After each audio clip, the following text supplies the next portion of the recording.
marilah kita menyanyikan lagu Indonesia Raya dengan sikap siap sempurna. Para peserta dimohon untuk mematikan audio. Terima kasih.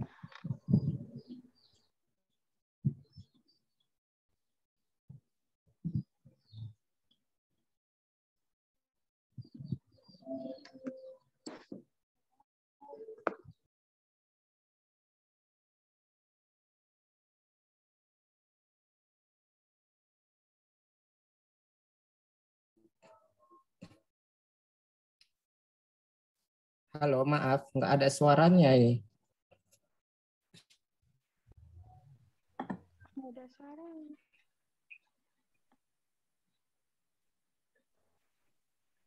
Halo Ibu Nindi, suaranya tidak terdengar Bu. Halo Bu Nindi.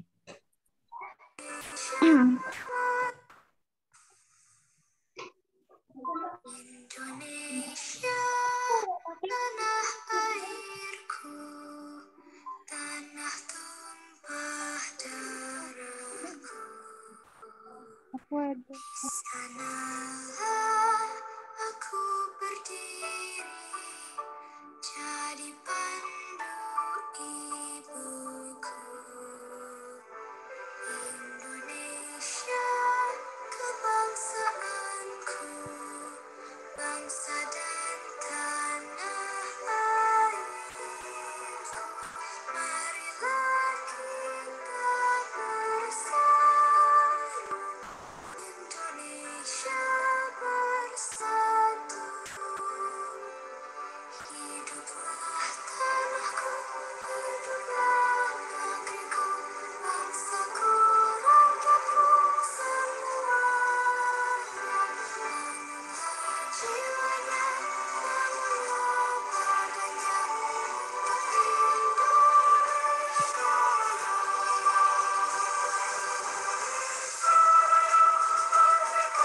Merdeka, tanahku, negeriku yang ku cinta. Indonesia merdeka, hiduplah Indonesia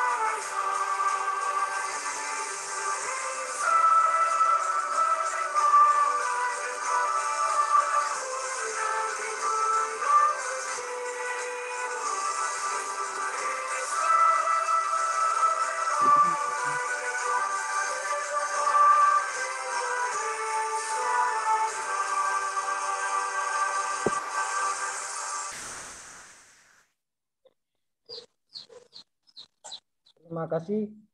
Selanjutnya, untuk mendapatkan berkah dan rahmat dari Tuhan Yang Maha Esa, marilah kita berdoa yang akan dipimpin oleh Bapak Miswanto SPD MPD. Kepada Bapak kami persilahkan dengan segala hormat.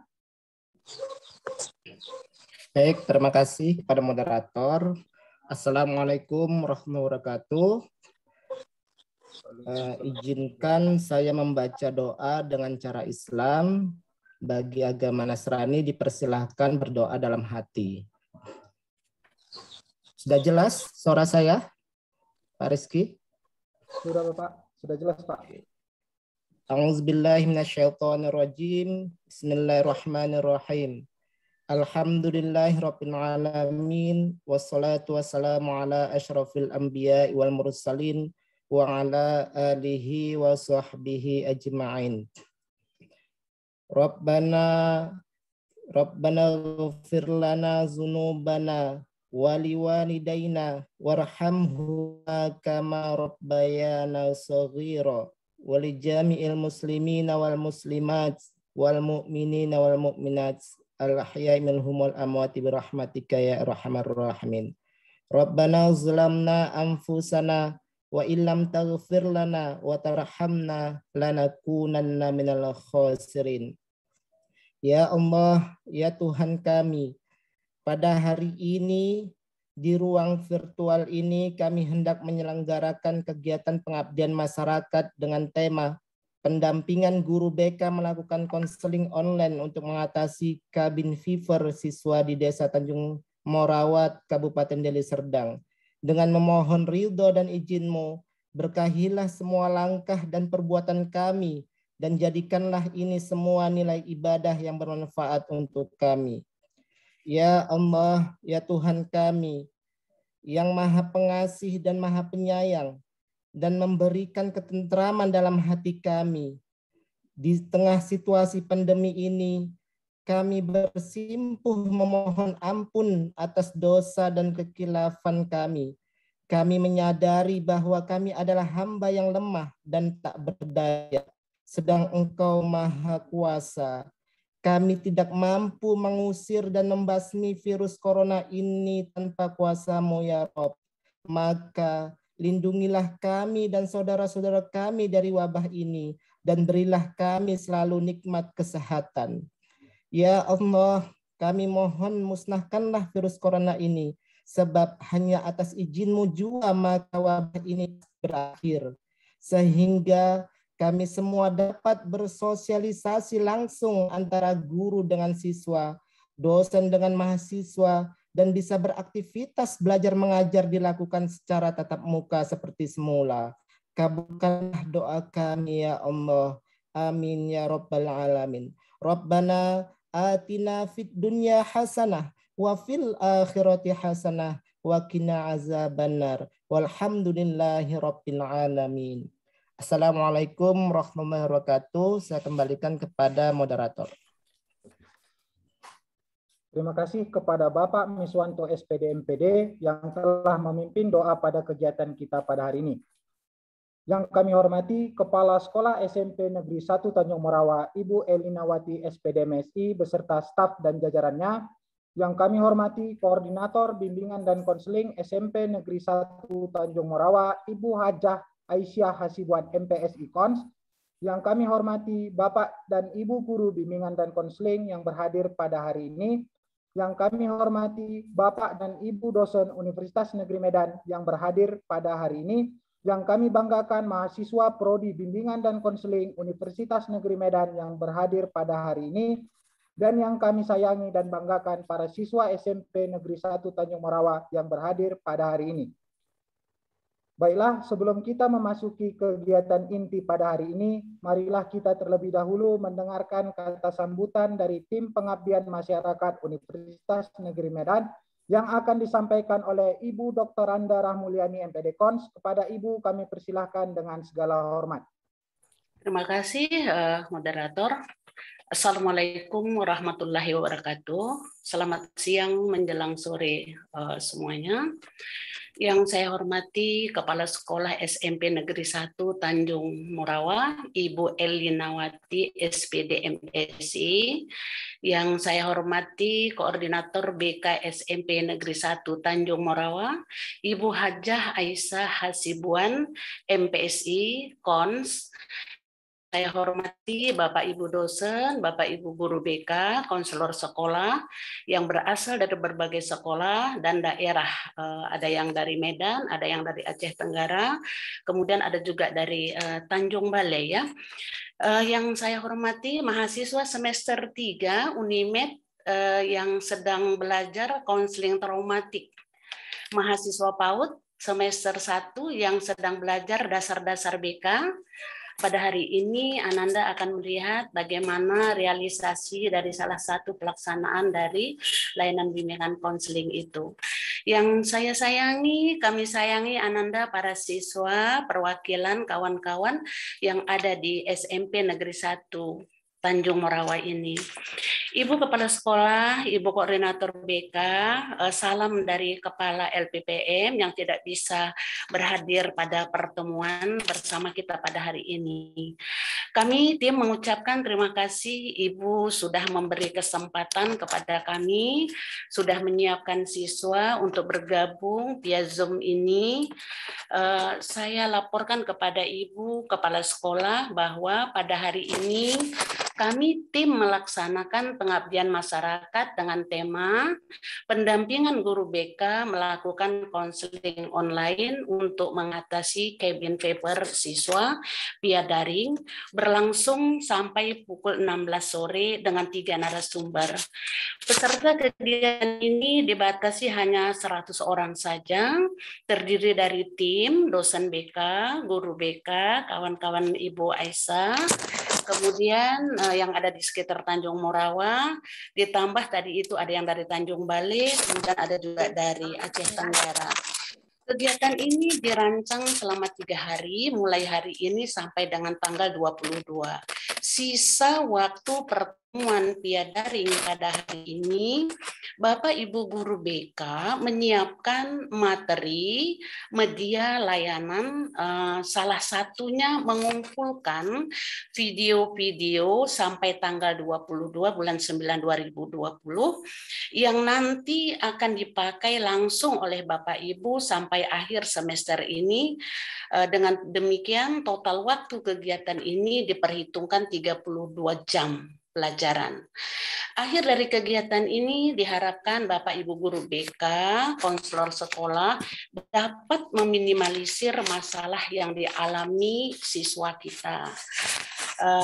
Jadi jika Ibu Kepala Sekolah, Ibu Koordinator BK berkenan, boleh juga kami membantu sampai tanggal 22 nanti untuk melaksanakan langsung kepada siswa kita yang belum ikut pada hari ini.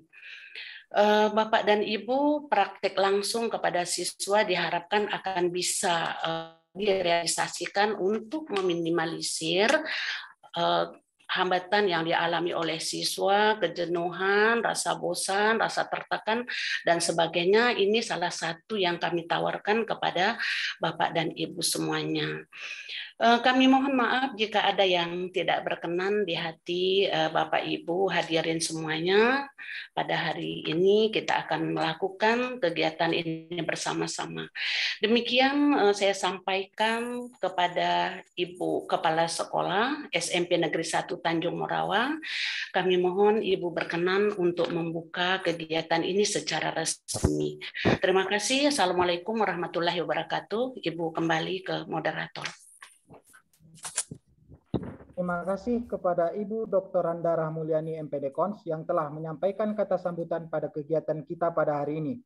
Selanjutnya kita akan mendengarkan kata sambutan sekaligus pembukaan kegiatan pengabdian masyarakat Universitas Negeri Medan yang akan disampaikan dan dibuka oleh Ibu Elinawati SPD MSI selaku Kepala Sekolah SMP Negeri 1 Tanjung Morawa. Kepada Ibu kami persilahkan dengan segala hormat.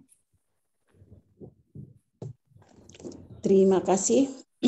Bismillahirrahmanirrahim. Assalamualaikum warahmatullahi wabarakatuh. Selamat siang, salam sejahtera buat kita semua.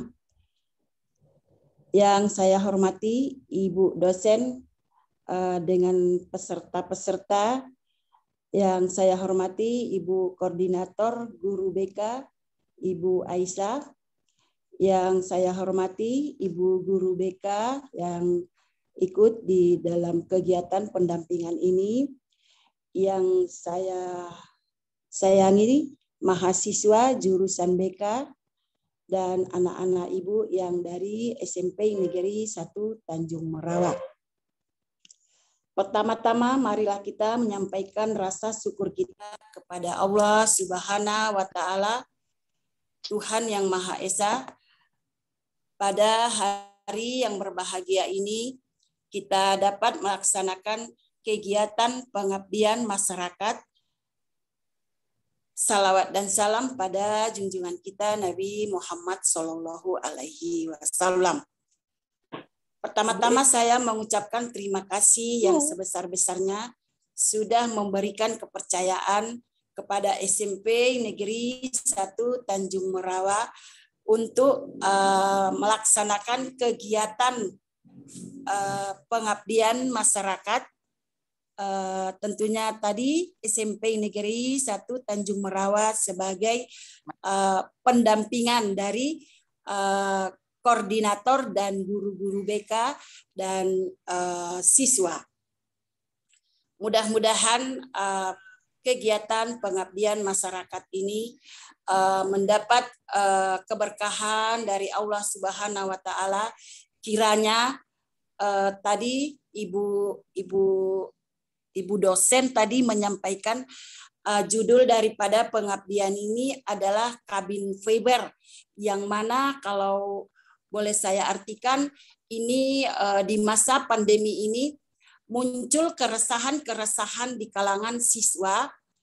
Nah, akan tetapi kalaulah ini terus kita dampingi dengan adanya pendampingan dari Ibu dosen ini, mudah-mudahan guru BK kita bisa menjadi agen-agen sebuah perubahan di sekolah, yang mana guru-guru BK kita ini bisa membuat keceriaan, bisa memberikan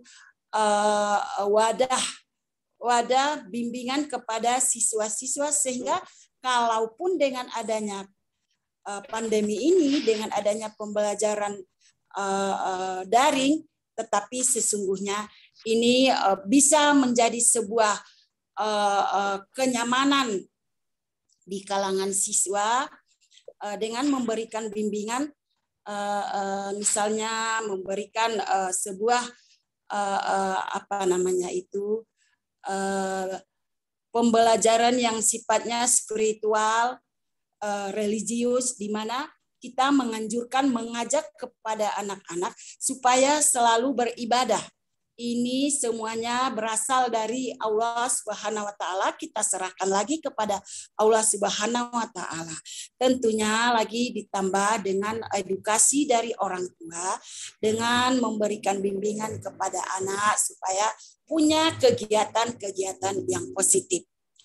Mudah-mudahan kegiatan pengabdian masyarakat yang dilaksanakan oleh ibu-ibu dosen ini mendapat kemudahan, mendapat kesuksesan kepada Bapak Ibu guru BK, mahasiswa, dan siswa kita. Semoga harapan dan doa kita pandemi ini cepat berlalu. Barangkali ini yang bisa saya sampaikan. Sekali lagi saya mengucapkan terima kasih kepada semua stakeholder yang sudah melaksanakan kegiatan ini.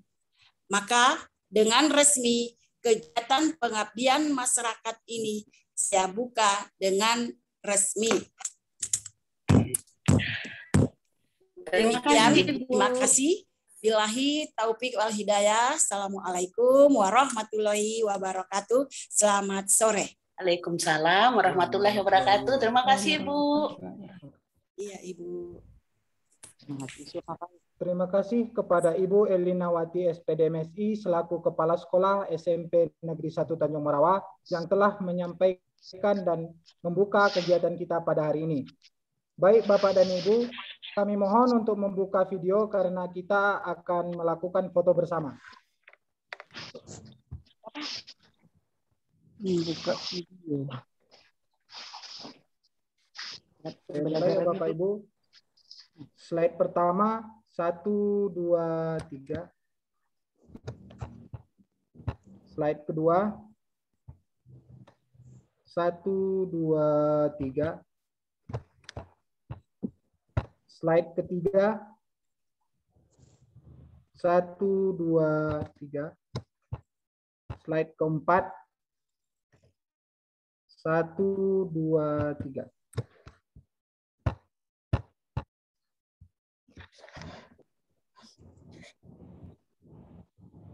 Baik, terima kasih kepada Ibu Kepala Sekolah. Jika ada kegiatan lain, kami mempersilahkan dengan segala hormat untuk leave dari Zoom meeting kita pada hari ini. Bapak, Ibu, dan peserta didik yang kami hormati, sebelum kita memasuki materi, terlebih dahulu mari sama-sama kita dengarkan curahan hati perwakilan dari siswa SMP Negeri 1 Tanjung Morawa tentang masalah yang dialami selama belajar dari rumah. Kepada adik kami persilakan dengan segala hormat. Untuk Melika, silakan Melika untuk berbicara. Itu sudah dipersilakan.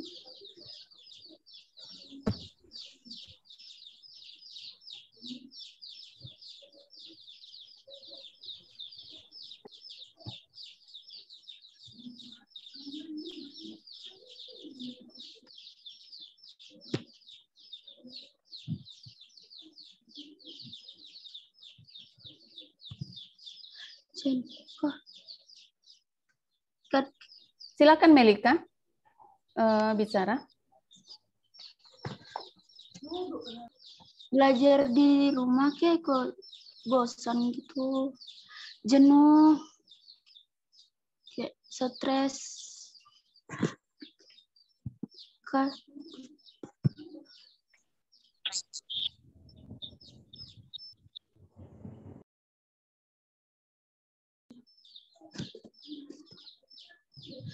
Belajar dari rumah sama belajar dari sekolah tuh rasanya tuh beda gitu, Kak. Kalau belajar dari sekolah kan gurunya enak nerangin, jadi gampang buat ngerti. Kalau di sekolah, kalau di rumah susah. Kadang ngerti, kadang pun jaringannya kan ada, kadang enggak.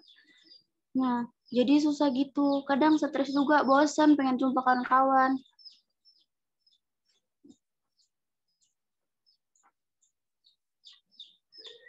Kalaupun kan kalau udah kayak gitu kayak ada rasa malas buat ngerjain tugas. Soalnya tergantung jaringannya.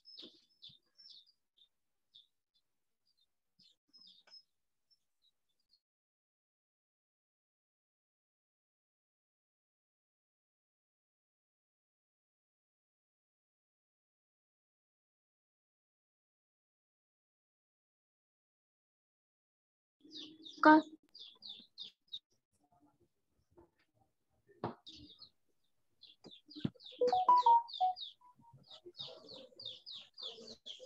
Terus mengisi waktu kosongnya itu Melika ngapain aja gitu juga bisa silakan kalau ceritakan ngisi gitu. waktu biar nggak bosan gitu kan.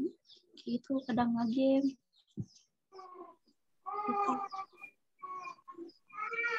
Silakan aja ceritakan Melika gimana waktu mengisi waktu kosongnya, apa yang dilakukan, mungkin akhirnya Kalau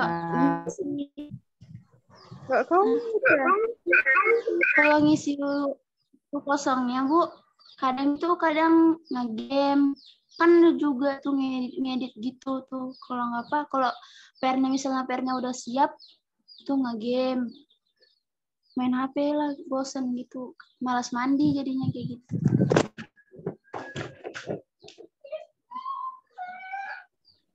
ada lagi yang mau diungkapkan Melika?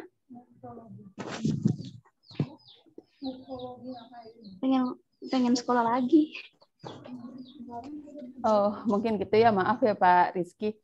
Namanya mereka masih tingkat SMP gitu ya. Baru kali ini mereka ketemu berada di sini. Jadi apa yang diungkapkan mereka sih? Mungkin itu yang dari hati mereka, cuman bingung ya karena baru ketemu dosen, ketemu mahasiswa, ketemu semuanya berada di sini. Mungkin Baik, Bu. Terima kasih kepada adik selaku perwakilan siswa dari SMP Negeri 1 Tanjung Morawa yang telah menyampaikan curahan hatinya mengenai pengalamannya belajar dari rumah. Bapak, Ibu, dan peserta didik yang kami hormati, pada kegiatan ini kita akan berdiskusi mengenai cabin fever bersama dengan narasumber yang sangat berpengalaman, yaitu Ibu Dr. Randa Rahmulyani MPD Kons, Ibu Dr. Zuraida Lubis MPD Kons, Ibu Nindya Ayu Pristanti SPD MPD, dan Bapak Miswanto SPD MPD. Kepada narasumber yang pertama, Ibu Dr. Randa Rahmulyani MPD Kons dengan materi Lokakarya penggunaan media konseling dalam bentuk video untuk mengatasi cabin fever siswa. Kepada Ibu Dr. Randa Rahmulyani MPD Kons, waktu dan tempat dipersilakan. Baik, terima kasih moderator. Izin Ibu Eli untuk mengisi waktu. Bapak dan Ibu, pada sesi ini paling lambat 20 menit saya akan mengisi. Jadi yang pertama tadi Bapak dan Ibu siswa curhat, itu adalah salah satu yang perlu kita lakukan di sekolah. Jadi kita sebagai guru BK, sama seperti kegiatan yang kita lakukan pada saat ini, bagus sekali tadi Ibu Aisyah langsung bertanya, langsung menyapa kepada siswa. Itu adalah salah satu kegiatan yang perlu Ibu Bapakku kita lakukan. Mendengarkan curhatan dari siswa, mungkin 1 orang 1 menit, bisalah 10 orang dalam 1 kali pertemuan dilakukan. Dengan tidak bermaksud menggarami air laut, tidak bermaksud mengajari itik berenang. Dalam psikologi itu dikatakan bahwa apabila diberi kesempatan kepada individu untuk menceritakan, menyampaikan apa yang dia alami, maka itu berpeluang akan meminimalisir masalah yang sedang dia alami. Jadi dengarkan curhat mereka, responi, stimulus, tanya apa yang mereka alami, apa yang mereka rasakan selama masa pandemi ini. Jadi itu bisa dilakukan, apakah Ibu Guru BK, konselor sekolah, membuka pertemuan itu untuk 1 minggu, 1 kali untuk 10 anak. Semuanya isinya pada pertemuan sesi yang pertama itu adalah curhat, mendengarkan apa yang dirasakan oleh siswa. Jadi kepada kita semuanya untuk ke depan, mungkin ini bisa diprogram. Minggu pertama, minggu kedua, curhat itu tadi, kemudian bisa dilanjutkan dengan pertanyaan apa yang mereka lakukan selain dari belajar dan mengerjakan PR. Ini merupakan kegiatan BK yang mungkin perlu diprogram, direncanakan. Baik, yang berikutnya Bapak dan Ibu, ini media ya. Jadi pada hari ini ada media yang saya memakainya paling untuk 1 video ini 2 menit karena ini hanya sebagai contoh. Jadi Bapak Ibu Guru BK, pertemuan dilakukan, buka Zoom seperti ini, lalu media ini yang ditunjukkan, ditonton bersama-sama siswa. Kepada Ananda, siswa yang ada di link ini, bersama Ibu Guru BK menonton barenglah. Jadi tidak sendiri-sendiri, tapi nonton bareng. Pada waktu nanti menonton video ini, berilah respon yang positif. Karena ahli mengatakan respon stimulus yang positif akan ada respon yang positif. Jadi video ini ditayang Ibuku, Bapak, para mahasiswa calon dari Guru BK, calon pendamping. Nah, sekarang putarlah video ini. Ada di situ respon yang muncul, yang diharapkan muncul dari siswa. Ih, bagusnya hutan ini, tempat burung berkicau bebas. Saya belum pernah lihat burung yang secantik ini.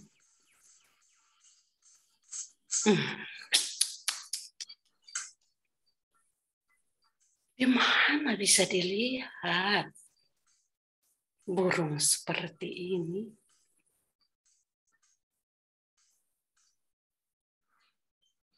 Aku suka melihat yang seperti ini. Cantiknya.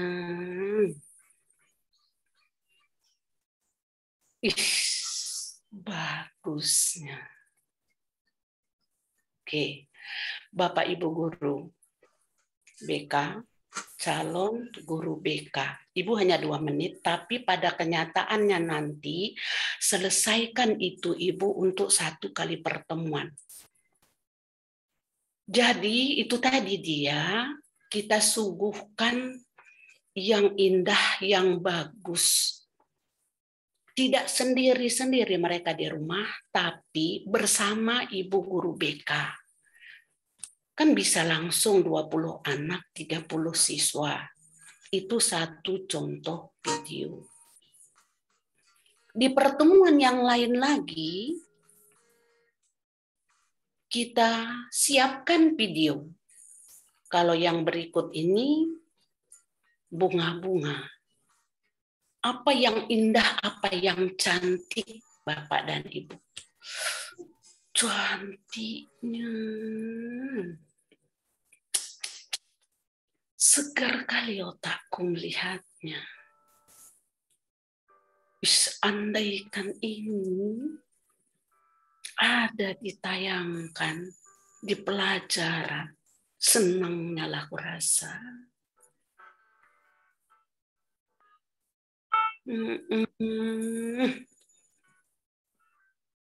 Aduh, cantiknya.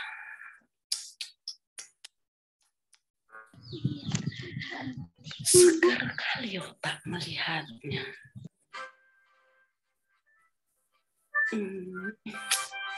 Andaikan bisa ku petik, luar biasa lah bagusnya itu. Ibu, hari ini kita lihat 4, tapi di pertemuan Bapak Ibu 1 saja untuk 1 kali pertemuan. Karena durasinya ada yang 20 menit, kemudian ada yang 30 menit.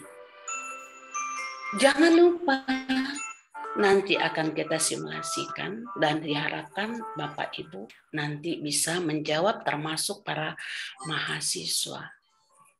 Coba dari awal Ibu Min. Nanda, berikut ini kita akan nonton bareng tentang ikan-ikan yang ada di laut. Bisa dibayangkan seandainya kita bisa ikut berenang bersama ikan-ikan itu seperti penyelam, betapa enaknya. Mana dari awal? Dari awal dulu nih.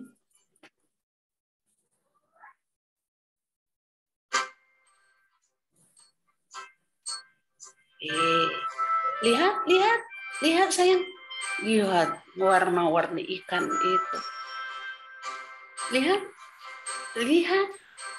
ada ular yang putih hitam seperti itu. Tapi jangan lupa, lihat batu-batu karang itu.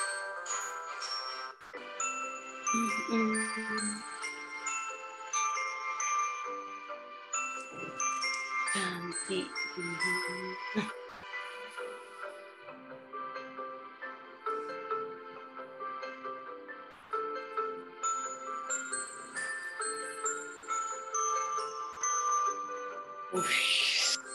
Segarnya air laut itu. Bebasnya ikan-ikan itu berenang.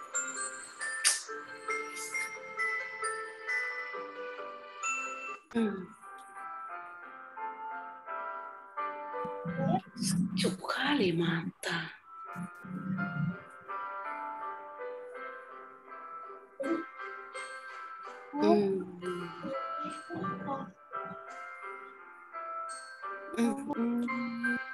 Tapi itu, kok ada yang secantik itu di laut?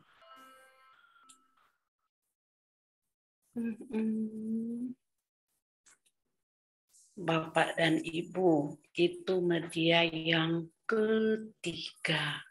Berarti sudah 3 kali pertemuan Bapak dan Ibu bisa membantu meminimalisir tekanan rasa jenuh, rasa bosan yang dialami oleh anak. Harapannya yang memang yang ada musiknya yang menyenangkan. Oke. Kita coba lihat video yang dapat meminimalisir rasa jenuh, rasa bosan yang dialami oleh siswa. Bikinkan. Wah, indahnya Indonesia.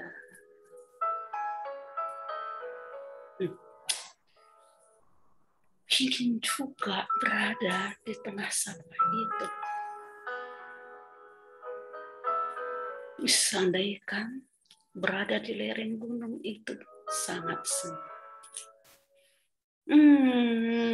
Enaknya lah burung itu bebas terbang ke sana kemari. Sawah yang hijau. Aduh, cantiknya padi, itu padi di sawah. Wih.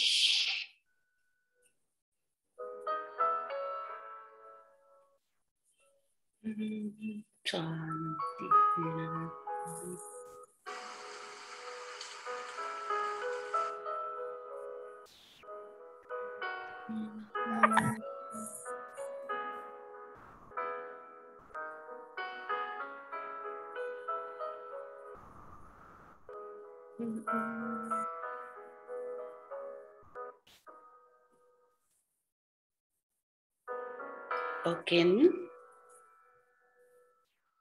Oke, Bapak dan Ibu guru BK, itu tadi sampel miniatur ditayang hanya 2 menit per video karena waktu kita terbatas.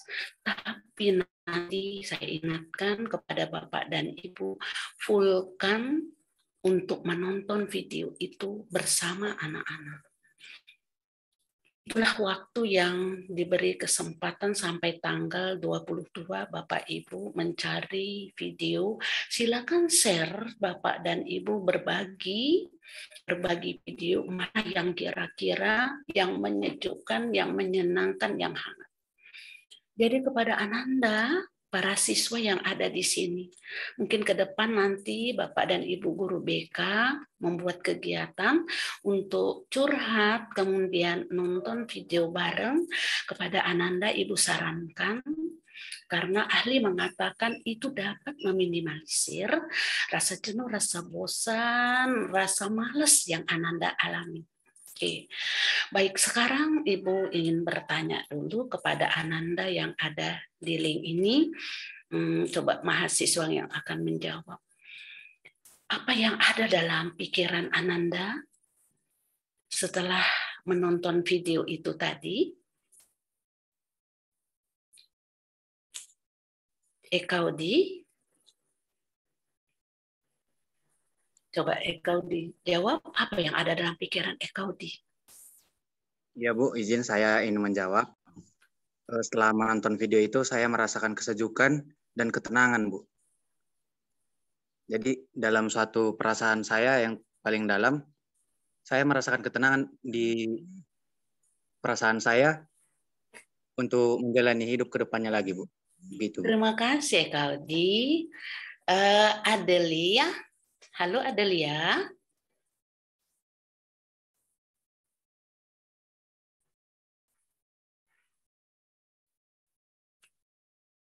Halo, oke disambung Ekaudi saja, mungkin jaringan terputus.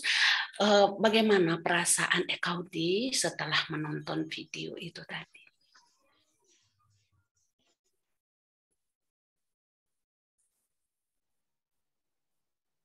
Ya Bu, perasaan saya adalah tenangan, Bu. Tenang, merasa tenang, Bu. Senang. Bagaimana Ekaudi kalau pada saat-saat tertentu Ibu memberikan ini kepada teman-teman yang ada di kelas? Bagaimana Ekaudi menyikapinya? Menurut saya, Bu, apabila video ini diberikan ke kelas kami, Bu, mungkin dapat membantu perasaan-perasaan teman-teman sekalian yang menontonnya dapat merasa tenang terutama dalam pembelajaran daring ini, Bu. Kan kita sering merasakan stres. Nah, dengan video ini mungkin dapat berdampak baik ke depannya, Bu. Dapat memahami pelajaran, begitu, Bu.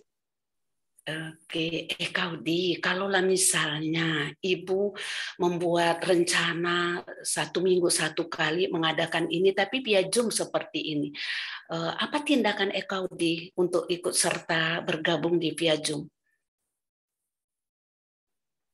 Baik, Bu. Menurut saya, Bu, tidak keberatan atau tidak menjadi masalah, Bu. Namun mungkin dapat disesuaikan, Bu, agar tidak mengganggu mata kuliah, mungkin waktu mata kuliah lain, Bu, gitu, Bu. Oke. Ekaudi, sebenarnya sebagai mahasiswa, apa tanggung jawab yang harus tumbuh sebagai mahasiswa menyikapi pandemi yang berkepanjangan seperti ini? Baik, Bu. Menurut saya, di sini yang menjadi tanggung jawab saya sendiri atau teman-teman sekalian mungkin berbeda-beda. Namun dari saya sendiri, yang menjadi tanggung jawab saya sebagai mahasiswa adalah dengan tetap melaksanakan pembelajaran dengan baik,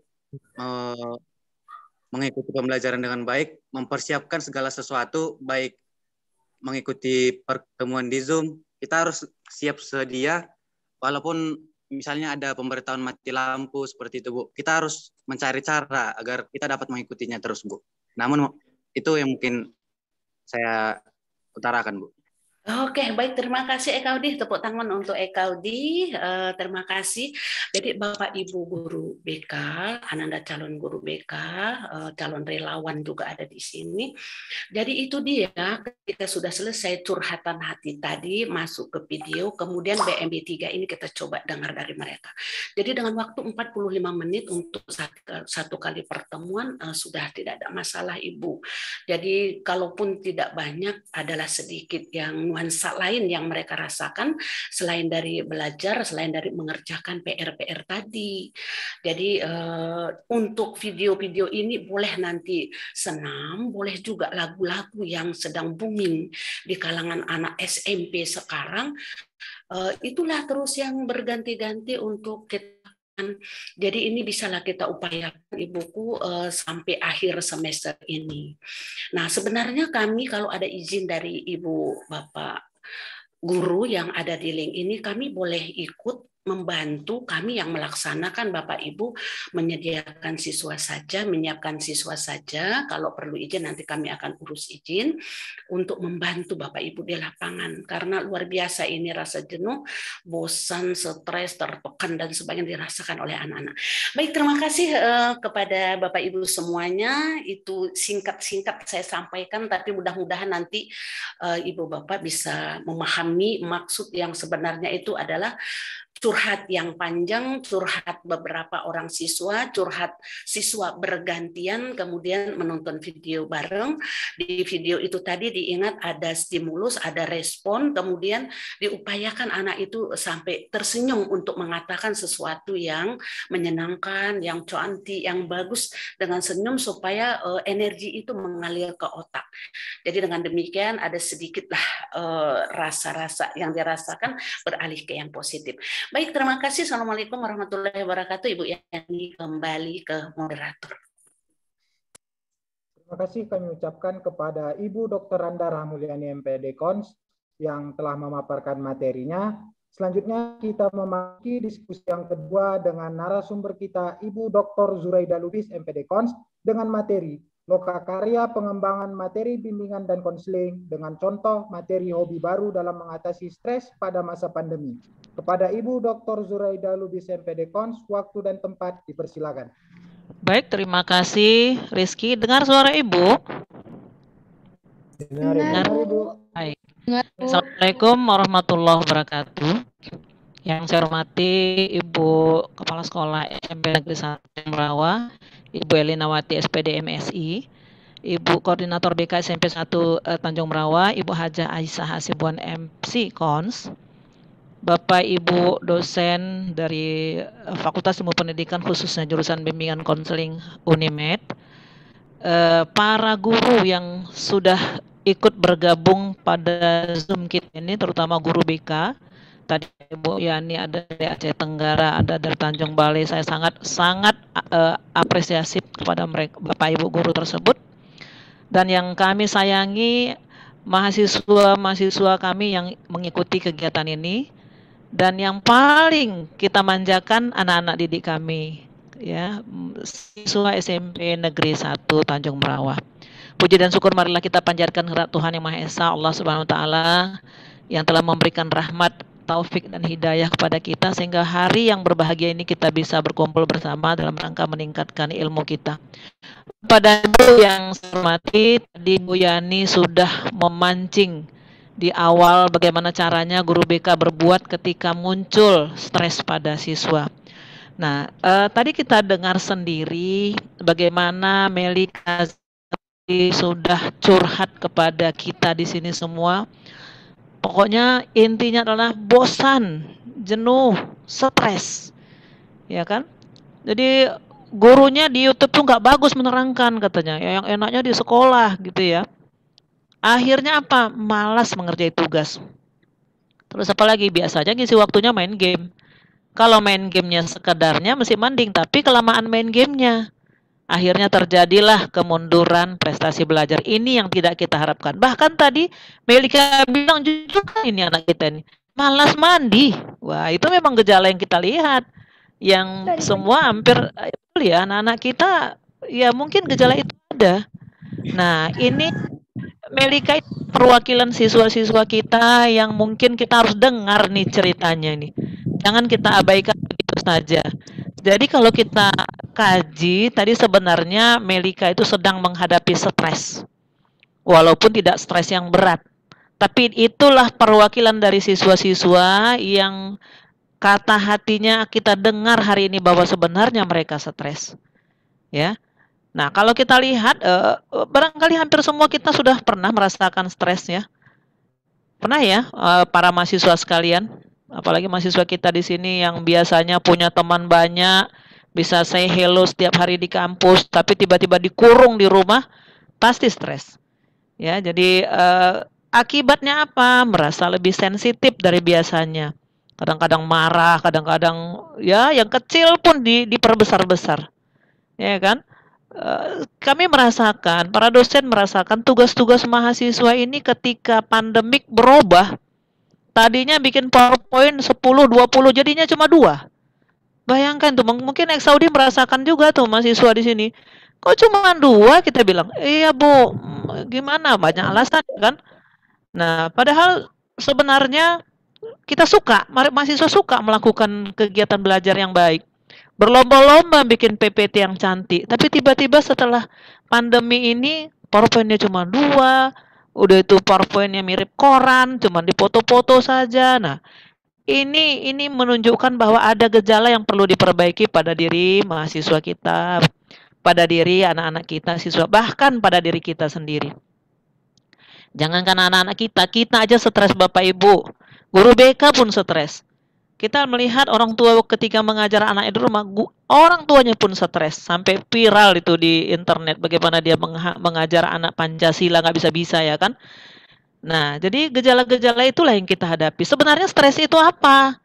Nah, kalau kita lihat ini saya ambil dari Kementerian Pemberdayaan Perempuan dan Perlindungan Anak karena materi ini perlu disosialisasikan. Jadi ini ya, sengaja saya ambil. Stres itu di sini dikatakan reaksi mental dan tubuh terhadap kejadian atau situasi tertentu yang ada dalam kehidupan yang nggak bisa diprediksi, nggak bisa dikendalikan oleh diri sendiri. Nah, tetapi ada 2 macam stres di sini. Maaf, mungkin adik-adik, Ibu terlalu cepat ya, tapi nanti karena kita menghemat waktu 20 menit ya, nanti kalau mau bertanya adik-adik bisa nanti selesai ini. Nah, ada eustress, ada distress. Kalau eustress, ya ini muncul saat penyebab stres bisa dikelola menjadi hal yang positif. Sekarang kan banyak orang menggunakan kegiatan di rumah itu dengan banyak hobi, ya kan? Ada yang, ada punya peliharaan baru, tadinya nggak punya kelinci, sekarang punya kelinci, ya.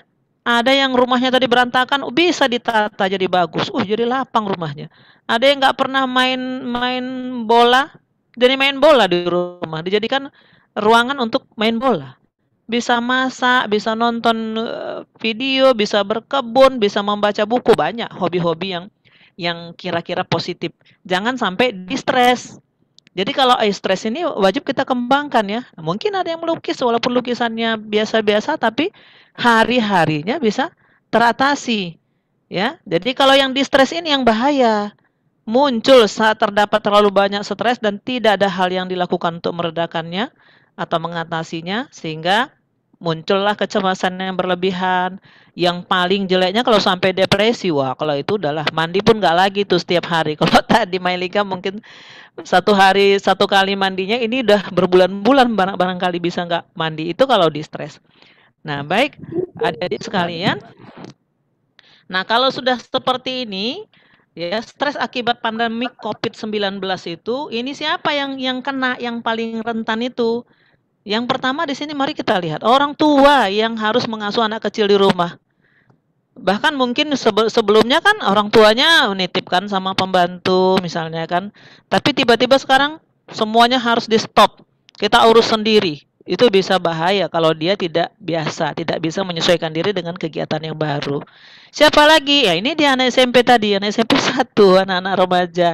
Anak-anak dan anak remaja itu gampang stres, terlebih kalau dia melihat orang tuanya stres. Karena stres itu suatu emosi yang menular ya, menular. Kalau kita lihat orang dekat kita stres, bisa jadi kita juga akan takut gitu.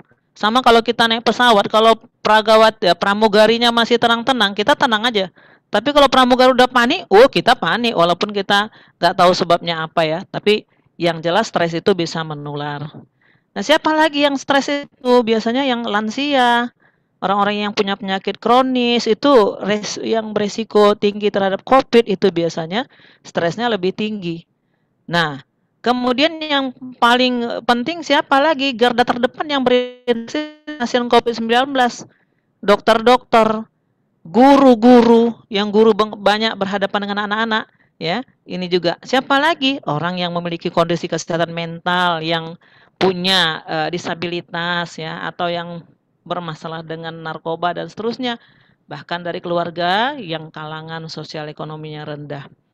Nah, ini semua nggak bisa dibiari. Udah semua kita ada di sini, nggak ada lagi yang nggak ada. Guru ada, dokter ada, anak-anak ada, orang tua ada, semua stres.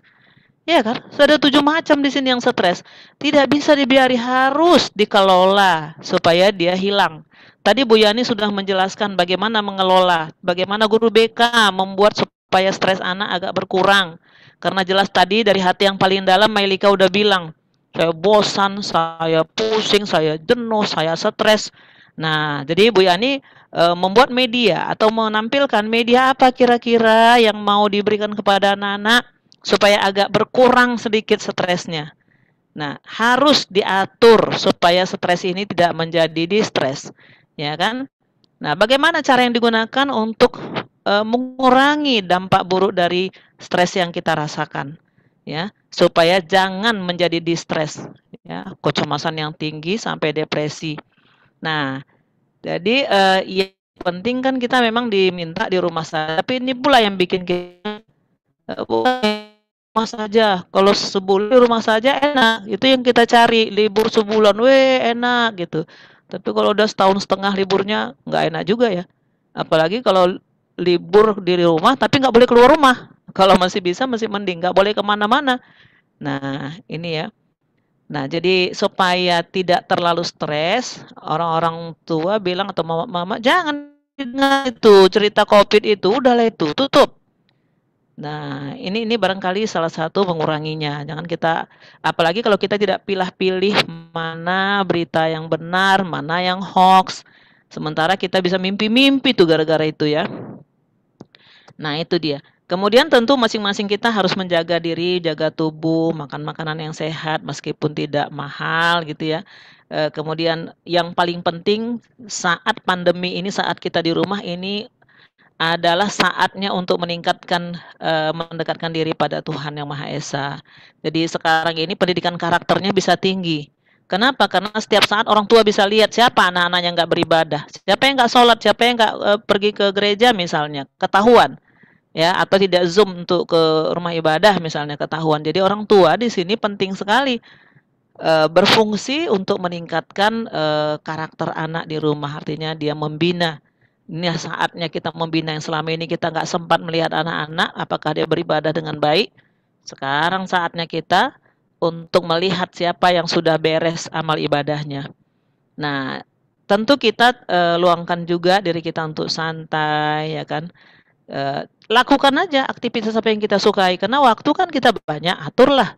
Ya, kalau ada yang suka berkebun, silakan berkebun. Seperti yang saya katakan tadi, suka menjahit, silakan menjahit, ya kan. Tapi jangan putus hubungan dengan orang lain, karena kita bisa pakai Zoom kalau mau berhubungan dengan teman, dengan kakak, dengan adik. Ada pula lagi berita, jangan nelpon, nanti COVID-nya bisa menular dari handphone. Wah, itu yang hoax tadi. Akhirnya nggak berani nelpon, takut kena COVID. Nah, itu ya. Nah, kita boleh curhat pada orang-orang yang kita percayai, pada guru dan sebagainya, sehingga kekhawatiran kita bisa berkurang, ya kan. Kalau memang terpaksa kalian anak-anak atau mahasiswa kita, silakan hubungi konselor. Nah, ini barangkali yang diperlukan. Nah, kalau guru, bagaimana membantu siswa melakukan manajemen stres tadi? Kalau tadi orang tua bagaimana caranya membantu anak dan remaja melakukan manajemen stres, tentu orang tua sudah punya bekal untuk mendidik anak-anaknya sendiri. Ya, secara alami orang tua pada hakikatnya tentu mampu mendidik anak, ya, walaupun tidak sehebat orang-orang yang berpendidikan jauh ya. Tapi paling tidak orang tua bisa membantu anak dan remaja melakukan manajemen stres itu. Kan ada tandanya tadi. Salah satu yang dikatakan Melika tadi, tandanya tadi malas mandi itu tanda-tanda stres. Tapi jangan kaitkan stres yang kita bilangnya dengan stres pengertian orang Jakarta. Kalau orang Jakarta kalau bilang stres itu orang gila. Kalau kita enggak ya. Kita stres itu hanya reaksi saja, tidak seperti yang pendapat yang atau tafsiran orang lain ya. Jadi apa tanda-tanda stres itu? Kalau orang tua bisa melihat anaknya, apa yang dilihat? Kebiasaan makan dan tidur. Orang tua kan bisa lihat ya. Kalau guru apa yang mau dilihatnya dari anak-anak itu? Ya seperti yang tadi. Saya bisa melihat mahasiswa saya kalau dulu bisa seperti yang saya katakan tadi PPT-nya 10 lembar, sekarang tinggal 1 lembar. Itu barangkali salah satu akibat stres, bukan waktunya yang tidak ada, bukan bahannya yang nggak bisa dilihat. Tapi karena dia lagi suntuk, lagi malas, maka 1 lembar aja yang muncul. Nah, ini juga bisa diamati oleh guru terhadap anak-anak kita ya. Nah, apalagi tandanya tadi, ini kok anak nggak bisa konsentrasi ya. Kalau dulu biasanya dia konsen, ini kok nggak bisa memusatkan perhatian, sebentar aja pun nggak bisa. Guru bisa melihat itu dari anak ketika di Zoom. Ya, bisa lihat, ini tandanya ini. Ya kan? Ketika bahkan kalau orang tua di rumah kalau melihat bayi atau anak kecil yang biasanya bisa toilet training, udah bisa pipis sendiri, tiba-tiba kok pipis di celana, jangan-jangan ini akibat dari stres yang berkepanjangan. Nah, guru juga bisa melihat ketika anak-anak berkelahi satu sama yang lain, gampang marah, itu juga tidak tertarik dengan apapun. Nah, itu udah bahaya itu. Suka menyendiri dan seterusnya. Ya kan? Yang paling bahaya kalau pelariannya ke nyabu, itu yang berbahaya. Ya kan? Atau jangankan anak, kita pun sedih berkepanjangan, nggak tahu sebabnya kok sedih. Nggak tahu sebabnya kok khawatir. Entah apa yang dikhawatirkan ya. Kalau memang khawatir itu boleh, tapi keterlaluan khawatirnya ini tanda-tanda kita stres juga. Nah, stres pada anak selalu dia menghindar untuk apa? Untuk nge-zoom. Kalau kita suruh zoom ada alasannya itu. Nggak ada paket lah, nggak ada inilah, nggak ada waktu lah, ketiduran lah. Itu tanda-tanda dia menolak untuk bergabung karena memang dia merasa stres tadi. Ya. Nah, jadi tips-tips yang bisa kita berikan itu nanti tentu bisa, karena kita di sini bukan hanya guru, kita kan orang tua juga. Kita orang tua, kita guru, kita pribadi yang akan ingin terlepas daripada stres itu. Jadi kalau kita guru, maka jawablah pertanyaan siswa kita itu dengan fakta yang sebenarnya tentang COVID. Ya, tapi dengan cara yang bisa dipahami anak. Jadi misalnya, Bu, bisa nggak COVID menular dari HP? Oh bisa, Ibu ada videonya, katanya pula itu, padahal videonya hoax. Nah ini yang akhirnya anak ketakutan. Kok bisa ya? Berarti saya nggak bisa lagi ngomong sama teman saya karena bisa melalui HP. Ya, nah jadi jangan sempat seperti itu. Jawablah pertanyaan yang diberikan anak-anak dengan jawaban yang logis, yang bisa diterima oleh akal anak. Ya, jadi orang tua maupun guru harus bisa meyakinkan bahwa di rumah lebih aman daripada keluar rumah. Ya, kalau tadi si Mailika bilang, aduh, malas sekali di rumah. Tapi di rumah tentu lebih aman, ya kan? Nah, orang tua tentu bisa memberikan kasih sayang, perhatian yang lebih dari biasanya supaya anak tetap merasa aman, ya. Nah, itu barangkali kalau untuk orang tua. Jadi apalagi yang bisa dilakukan orang tua? Nah, ini dia. Kalau orang tua, kalau anak belum boleh juga harus nge-zoom dari rumah, usahakanlah ada jadwal kegiatan harian yang bisa dilakukan oleh anak. Nah, ini dulu sebentar. Bagaimana biar orang tua merasa ini barangkali kita seluruh mahasiswa kita coba ya, mahasiswa ex Saudi dan kawan-kawan semua Coba temukan posisi duduk yang nyaman. Dengar, nak Eksaudi, dengar? Dengar, Bu. Eksa, dengar. Coba semua mahasiswa, coba duduk yang nyaman, kaki rata di lantai. Ikuti instruksi ibu ya. Paling tidak kita nanti bisa lepas dari stres ringan. Istirahat, jadi ini ya, duduk nyaman, kaki Anda rata di lantai, tangan Anda beristirahat, pangkuan Anda. Sudah semua Nanda? Sudah semua Nanda? Oke, mahasiswa. Nah, yang berikutnya, bernapaslah secara teratur. Lihat sekeliling Ananda. Sudah? Lihat sekeliling Ananda. Nanti Bu akan tanya apa reaksimu. Kemudian tutup matanya. Semua Ananda tutup matanya. Kalau sudah, rasakan apa yang ditangkap oleh indera tubuh. Baik itu pendengaran, perabaan, penciuman. Sudah? Kalau sudah, tanyakan pada diri sendiri. Apa yang aku pikirkan sekarang ya? Tanya pada diri sendiri. Kamu sedang memikirkan apa? Ya. Perhatikan pikiran Anda, apakah itu negatif atau positif? Sudah, masing-masing jujur saja ya, apa yang sedang kita pikirkan sekarang. Perhatikan pikiran Anda, apakah itu negatif atau positif. Kalau sudah, perhatikan bagaimana perasaan Anda secara emosional, apakah merasa sedih, atau gundah, atau suntuk. Nah, berikutnya, rasakan napas Anda saat keluar masuk.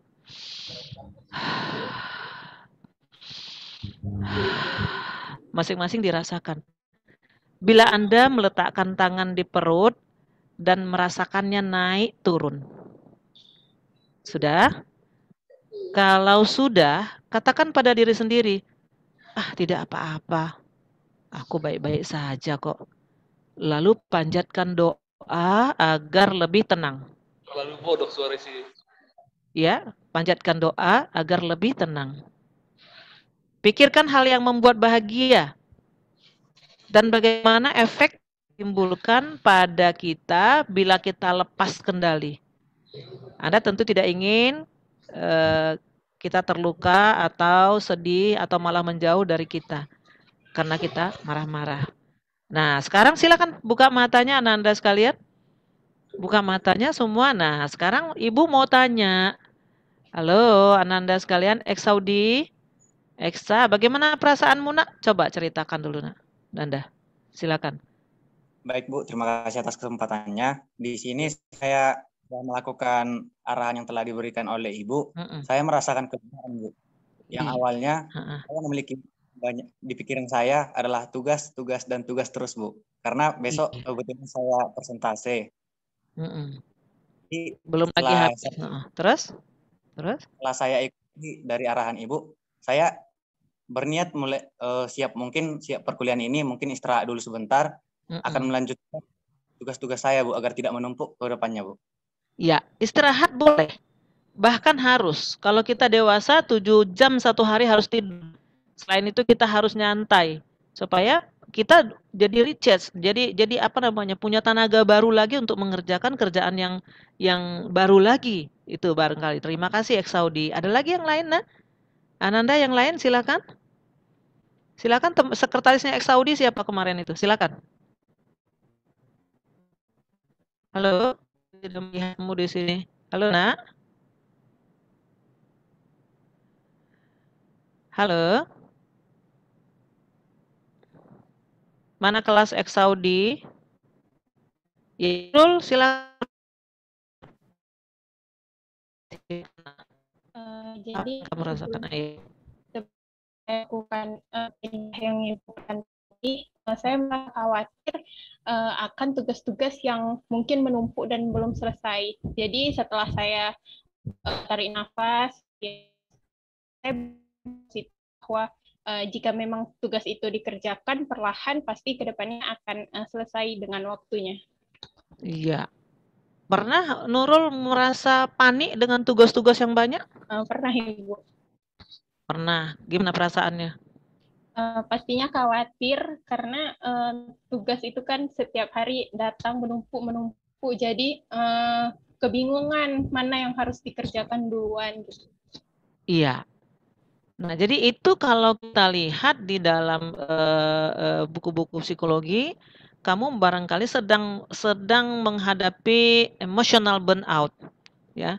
Emotional burnout itu adalah keadaan mental yang negatif dengan berbagai gejala, mulai dari gejala fisik sampai gejala emosional, ya. Kenapa dia muncul? Karena stres tadi.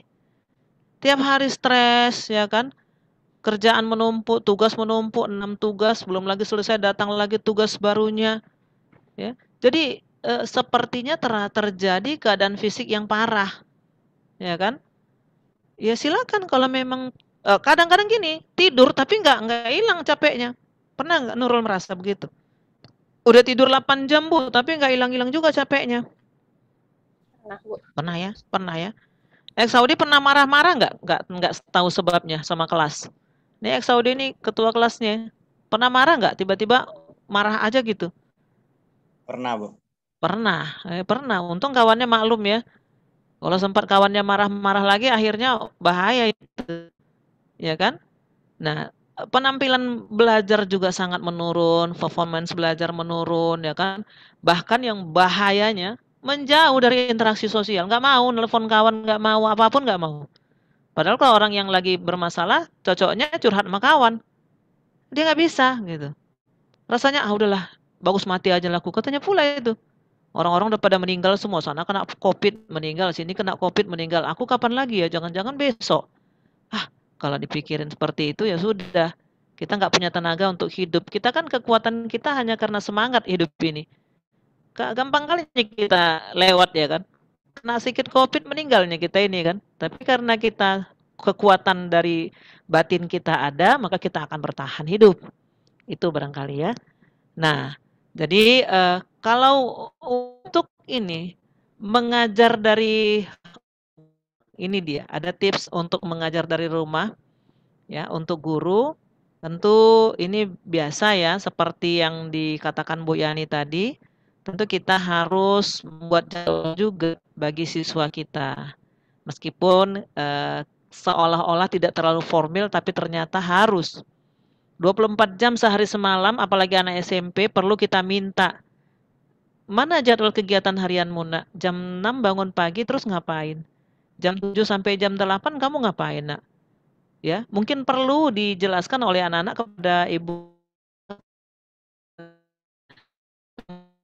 itu semalam di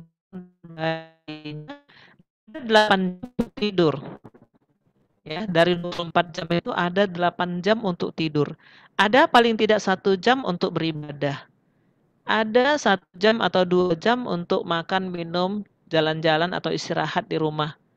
Ada kegiatan 1 hobi dan bakat dan seterusnya. Ada 6 jam untuk belajar atau 8 jam. Nah, kalau jadwal itu kita buat dengan baik, kemudian guru BK-nya cek ya jadwal kegiatan untuk menjawab, apa tadi kamu bangun? Nah, di jadwalnya jam 5, tapi kamu bangunnya kok jam 6, nak? Boleh kita cek seperti itu sehingga anak-anak merasa ada yang mengawasi juga rupanya ya. Tadi kayaknya saya nggak ada yang ngawasi nih di rumah, tapi ternyata guru saya tahu saya nggak ngerjakan sesuai dengan yang saya buat di jadwal kegiatan harian.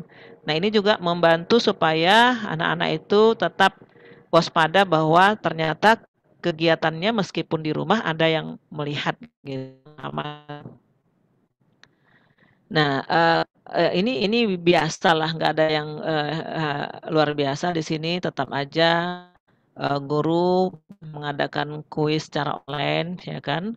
Bisa pakai Google Form, itu biasa kita buat, ya kan? Bisa diakses dari handphone.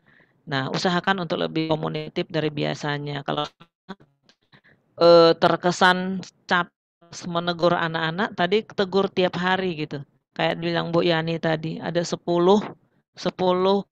yang dengan Ya, si A hari ini si A curhat apa dia, dengar aja. Jangan nanti kita bantah langsung, alah lo gitu aja udah ini itu. Biasanya itu gitu, jangan. Kita dengar saja. Kita kasih masukan. Jadi karena apa ya? Kalau kita nggak ngajak mereka berdiskusi aja mereka gitu. Saja mereka itu merasa udahlah lebih bagus aku ini aja gitu ya. Mengambil jalan pintas yang nggak bagus. Makanya kita ada di antara mereka.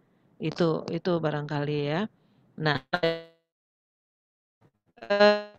bagaimana untuk nah ini juga kita sebagai orang tua mungkin kita punya yang di atas kita lagi orang tua, lansia atau kita menolong diri kita sendiri. Atau kalau kita punya lansia orang tua di rumah tentu ya kan orang tua kita itu senyaman mungkin berada di rumah. Kalau misalnya masih bisa diajari menggunakan HP, silakan kita ajari untuk hanya bisa telepon aja udah paten. Mana tahu ada orang tua kita yang 80 tahun masih bisa. HP yang biasa masih bisa. Saya punya ibu masih 82 tahun masih bisa megang HP tapi hanya telepon aja waktu itu. Kalau SMS nggak bisa nggak apa-apa. Jadi dia kalau ada apa-apa cepat dia manggil kita. Nah, itu barangkali yang paling harus kita perhatikan ya. Nah, jadi di sini juga banyak tips-tips yang bisa digunakan untuk mengajar dari rumah, untuk produktif juga dari rumah, karena banyak juga orang di masa COVID ini hartanya bertambah. Ternyata dia kreatif untuk berjualan dan sebagainya, uangnya bertambah, ya. Nah, kalau mahasiswa memang banyak yang bisa dilakukannya, namanya mahasiswa ya kan. Jadi mahasiswa itu kan orang dewasa muda, jadi dia bisa saja melakukan sesuatu yang memang digemarinya gitu ya. Jadi dia harus bisa olahraga sendiri, bisa bisa macam-macam lah. Beda dengan anak SMP tadi, yang jadwal kegiatan hariannya pun harus kita amati, harus kita simak, harus kita lihat setiap kita masuk Zoom. Siapa yang belum melaksanakan kegiatan hariannya secara baik? Karena jadwal itu dibuat kita simak dulu apa yang salah, berapa jam tidurnya. Kalau tadi tidurnya dihitung-hitung dari selama 24 hanya 6 jam kebanyakan main game, maka kita koreksi jadwalnya supaya nanti tetap bisa dia tidur 8 jam karena itu kunci kesehatan. Begitu seterusnya. Baik Bapak dan Ibu, karena waktu juga saya sudah mengambil waktu lebih dari 20 menit, mohon maaf. Terima kasih atas segala perhatiannya. Assalamualaikum warahmatullahi wabarakatuh. Waalaikumsalam warahmatullahi wabarakatuh. Terima kasih kami ucapkan kepada Ibu Dr. Zuraida Lubis, MPD Kons, yang telah memaparkan materinya. Selanjutnya kita memasuki diskusi yang ketiga dengan narasumber kita, Ibu Nindya Ayu Pristanti, SPD MPD, dengan materi Lokakarya Pendekatan Layanan Bimbingan Klasikal untuk mengatasi cabin fever siswa. Kepada Ibu Nindya Ayu Pristanti, SPD MPD, waktu dan tempat dipersilakan. Baik, terima kasih moderator. Assalamualaikum warahmatullahi wabarakatuh. Selamat sore Bapak Ibu sekalian. Hormat saya kepada Kepala Sekolah SMP Negeri 1 Tanjung Merawa, hormat saya kepada tim dosen dari Universitas Negeri Medan, hormat saya kepada Bapak dan Ibu guru BK, terlebih kepada Ibu Koordinator BK SMP Negeri 1 Tanjung Merawa, Ibu Hajah Aisyah Hasibuan MPC Kons, juga kepada mahasiswa dari Universitas Negeri Medan, dan yang sangat saya banggakan para peserta didik dari SMP Negeri 1 Tanjung Merawa. Baik, pada kesempatan ini izinkan saya Nindya Ayu Pristanti menjadi pemantik diskusi kita pada hari ini. Adapun tema yang saya angkat yaitu bagaimana caranya mengatasi cabin fever pada siswa selama COVID-19. Nah, mungkin ini bisa menjadi bahan yang bisa sama-sama kita pelajari bagi Bapak Ibu untuk nanti memberikan layanan klasikal. Bisa kita awali Bapak Ibu dengan fenomena COVID-19. Jadi kita sediakan gambar virus, kemudian kita bertanya kepada para siswa kita, apa itu virus COVID-19? Kemudian kita berikan jeda waktu. Jadi model seperti ini merupakan case method, jadi pendekatannya juga pendekatan studi kasus. Jadi bisa kita implementasikan bagaimana siswa berbicara, bagaimana siswa pikir kritis walaupun di masa pandemi ini. Karena biasanya kan siswa itu hanya mengerjakan tugas-tugas dari para guru mata pelajaran. Nah, mereka tidak diberikan ruang untuk berbicara, untuk melatih bagaimana critical thinking mereka. Nah, dengan disediakan gambar-gambar seperti ini, nanti para siswa akan berpikir apa yang sedang terjadi pada saat ini. Diawali dengan fenomena COVID-19, bahwa COVID-19 ini terjadi pada tahun 2019, kemudian asalnya dari Wuhan, kelompok virusnya seperti kelompok SARS dan MERS. Nah, sebenarnya mengapa ini berbahaya? Karena virus COVID-19 itu menyerang saluran pernafasan kita. Jadi, karena kita bernafas melalui paru-paru kita, kemudian, mohon maaf Ibu, mohon di-mute. Baik, jadi ketika kita bernafas, kemudian kita berinteraksi dengan orang lain, maka sedikit banyaknya ada cairan yang bisa keluar dari mulut kita. Nah, melalui cairan tersebut yang dinamakan droplet, itu bisa menyebabkan penyebaran virus tersebut. Nah, mengapa pemerintah kita membuat kebijakan belajar dari rumah? Itu pun bisa Bapak Ibu tanyakan, mengapa kita harus belajar dari rumah? Kita bisa menyediakan gambar-gambar seperti ini, I stay at home, yang artinya tetap berada di rumah, tetap tinggal di rumah. Karena ketika kita tetap berada di rumah, maka kita bisa meminimalisir penyebaran virus tersebut. Nah, infeksi virus itu sangat berbahaya, mulai dari infeksi ringan, flu mungkin, kemudian batuk-batuk, hingga hilang indera penciuman kita. Setelah itu, yang lebih beratnya lagi, kita merasa pusing, kemudian ini bisa bercampur, kebanyakan orang mengalami asam lambung yang berkepanjangan. Selanjutnya, menyerang paru-paru kita, kita akan merasa sulit sekali bernafas. Kemudian juga setelah kita sulit bernafas, infeksi terberatnya adalah kematian. Karena kita kekurangan oksigen, karena paru-paru kita itu sakit. Paru-paru kita itu tidak mampu memompa oksigen lagi dan mengalirkannya ke seluruh tubuh. Begitulah mengapa kita harus berada di rumah dan belajar dari rumah. Agar virus-virus itu tidak terlalu menyebar dan bisa meminimalisir korban-korban yang ada. Apalagi sekarang Indonesia itu berada pada urutan kedua dengan tingkat kematian tertinggi. Tingkat pertamanya itu India, kedua Indonesia, ketiga disusul oleh Iran, dan keempat Turki. Itu mungkin bisa Bapak Ibu sampaikan. Nah, bagaimana belajar di rumah? Nah, belajar di rumah itu bisa bersama oleh orang tua kita, bisa bersama ayah kita, ibu kita, kemudian oleh abang kita, kakak kita, dan juga teman-teman kita. Nah, memang banyak sekali permasalahan ketika kita belajar dari rumah. Mungkin di sini para peserta didik bisa diajak berbicara dan berdiskusi. Bagaimana belajar di rumah? Apakah orang tuanya mendampingi? Bisa diarahkan seperti itu. Apakah ada teman belajar di rumah? Nah, nanti setelah dilakukan studi kasus dari gambar-gambar tersebut, maka siswa pun akan berbicara dan guru BK dapat mengeksplorasi masalah dari siswa kita yang kemudian bisa berlanjut pada konseling individual secara online jika tidak memungkinkan dilakukan secara klasikal.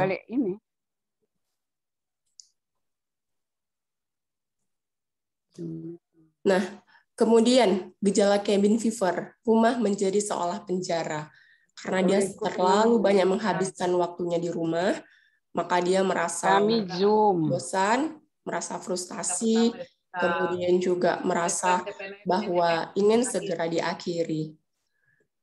Nah, kemudian gambar yang selanjutnya, ini terlihat bahwa ada peserta didik yang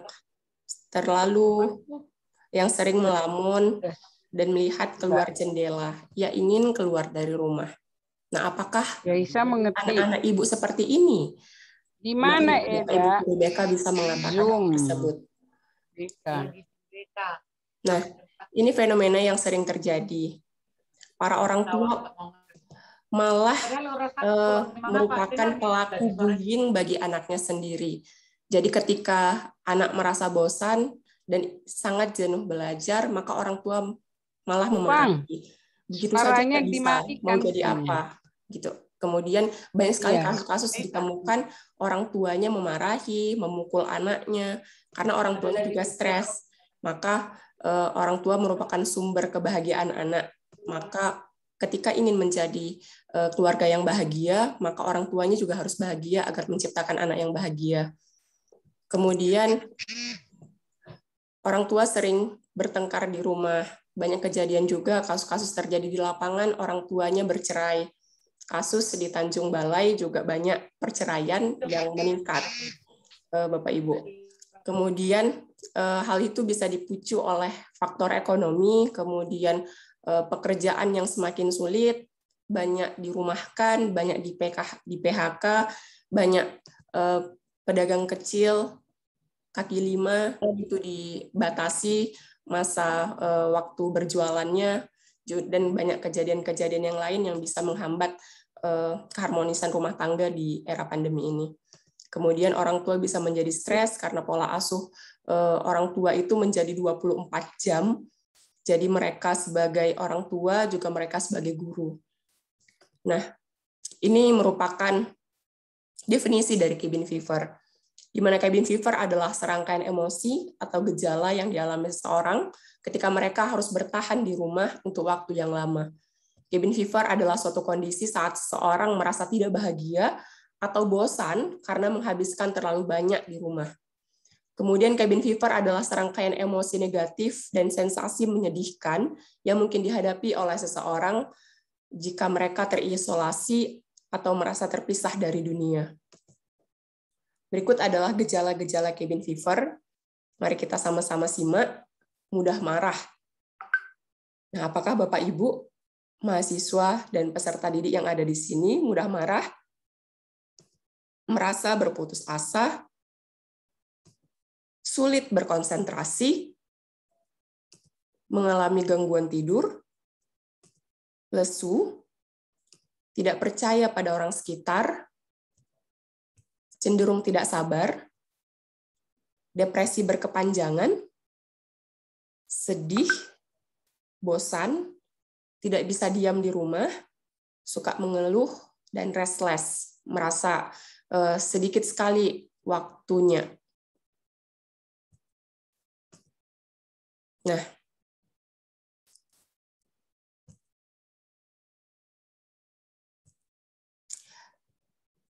penyebab dari cabin fever itu karena kita tidak melakukan apapun di rumah. Maka ketika tadi seperti materi yang disampaikan oleh Ibu Zuraida, ketika kita melakukan aktivitas, kita ubah stres kita menjadi eustress, maka kita bisa terbebas dari cabin fever. Karena salah satu penyebabnya adalah karena kita tidak melakukan apapun. Kita diam, kemudian kita bingung mau ngapain. Nah, penyebab yang kedua awalnya dianggap liburan. Nah, awalnya para peserta didik senang karena belajar di rumah. Ye, libur. Ye, nggak sekolah. Ye.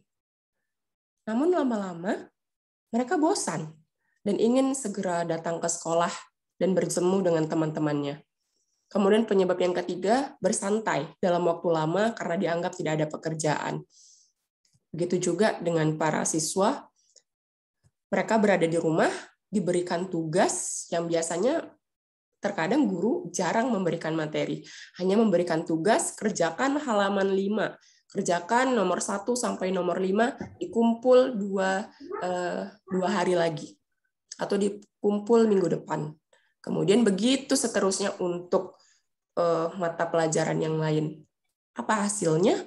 Mereka akan bosan. Mereka akan bingung. Mereka akan merasa seperti di kabin pesawat. Makanya katanya istilahnya ini adalah cabin fever.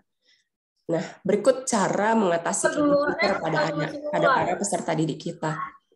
Bapak Ibu bisa memberikannya nanti, persis seperti yang dikatakan oleh Ibu Kepala Sekolah kita, meningkatkan spiritualitas. Dengan kita berdoa kepada Tuhan Yang Maha Esa, kepada Allah Subhanahu wa Ta'ala, menurut agama dan kepercayaan masing-masing, maka bisa mengatasi perasaan-perasaan, emosi-emosi negatif. Kemudian orang tua bisa mengajak anak bercerita. Kemudian guru BK sebagai peran konselor bisa mengajak para siswa bercerita. Jadi materi-materi yang disampaikan tidak hanya materi-materi saja, namun bisa menceritakan sebuah permasalahan. Dari gambar bisa dijadikan cerita. Dari cerita pribadi, pengalaman-pengalaman pribadi bisa dijadikan cerita. Kemudian siswa pun boleh diajak untuk bercerita bagaimana keadaannya sehari-hari di rumah. Maka siswa bercerita dari satu orang ke orang lainnya. Nah, kemudian bisa bermain bersama anak dan melibatkan anak pada kegiatan rumah tangga yang sederhana sesuai usianya. Maka ini bisa disarankan kepada orang tua, maka perlulah guru BK juga mengadakan Zoom meeting kepada para orang tua untuk membantu orang tua mengatasi stresnya. Nah, kemudian bagaimana caranya? Yaitu menyepakati jadwal aktivitas baru bersama anak, kemudian berolahraga bersama, mengajak para siswa mengurus hewan peliharaan, mungkin yang dulunya tidak hobi memelihara hewan peliharaan, kini menjadi hobi baru, misalnya beternak itik, beternak ayam, mungkin memelihara kucing, dan yang lainnya. Nah, kemudian ada menumbuh kembangkan potensi dan kreativitas anak. Di sini anak dilatih untuk memiliki kreativitas, menggambar, musik, menari, dan lain-lainnya. Kemudian menciptakan keakraban bersama keluarga di rumah. Nah, ini bisa mengatasi cabin fever yang dialami oleh anak. Nah, bagaimana caranya? Modal penting apa yang harus dimiliki oleh orang tua? Yaitu keterampilan berkomunikasi. Orang tua harus terampil berkomunikasi. Pola asuhnya harus diubah, tidak boleh otoriter, melainkan harus demokratis. Anak diajak berdiskusi untuk menentukan pilihan-pilihannya. Tidak juga permisif, membiarkan semuanya kepada anak, tidak juga pengabaian, dan seperti mengabaikan anak dan membiarkan anak diasuh oleh orang lain. Kemudian memahami potensi anak, orang tua harus tahu bakat dan minat anak. Bakat dan minat anak ini bermacam-macam. Di satu orang anak pertama memiliki keterampilan bermusik. Anak kedua memiliki keterampilan potensi untuk berkembang pada abstrak dan spasial. Dia sangat pintar dalam menggambar. Anak ketiga memiliki bakat dan minat di bidang numerikal, sangat cepat menghitung. Kemudian anak yang lainnya memiliki hobi verbal, mampu membuat bahasa, mampu membuat puisi, membuat pidato, membuat cerpen, membuat novel, aktif di organisasi, banyak temannya, itu merupakan ciri-ciri anak memiliki potensi bakat verbal. Kemudian ada juga bakat mekanik, dia terampil membuka radio, kemudian mengotak-atik TV, kemudian membenarkan permainannya, melakukan perbaikan pada mainan yang rusak, itu pun punya bakat potensi anak pada mekanik yang tinggi. Kemudian ada juga bakat-bakat yang lain yang sangat berbeda satu dengan yang lainnya, maka orang tua harus memahami potensi anak. Kemudian aktif dan kreatif. Aktif dan kreatif yang dimaksud adalah orang tua harus mengajak anak beraktivitas. Kemudian orang tua harus menciptakan sesuatu yang baru. Mengajak anak menjadi kreatif. Dan menghindari emosional diri. Orang tua harus mengontrol emosinya. Karena emosi marah, emosi takut, emosi cinta, emosi senang, bahagia, emosi terkejut, kaget, emosi sedih, itu bisa dikontrol. Nah, selanjutnya juga memahami dunia anak-anak. Dunia anak-anak adalah bermain, maka ketika dia belajar harus ciptakan suasana yang kondusif, harus membuat belajarnya itu seperti bermain dan bermain sambil belajar. Dan menghargai setiap perbedaan anak dan dapat menerimanya. Karena kita sebagai orang tua pasti tahu bahwa anak itu unik, maka dia memiliki perbedaan yang satu dengan yang lainnya, maka harus difasilitasi untuk menumbuhkan potensi, untuk menumbuhkan kreativitasnya. Mungkin itu yang bisa saya sampaikan. Kita bisa lanjutkan ke tanya jawab. Dikembalikan kepada moderator.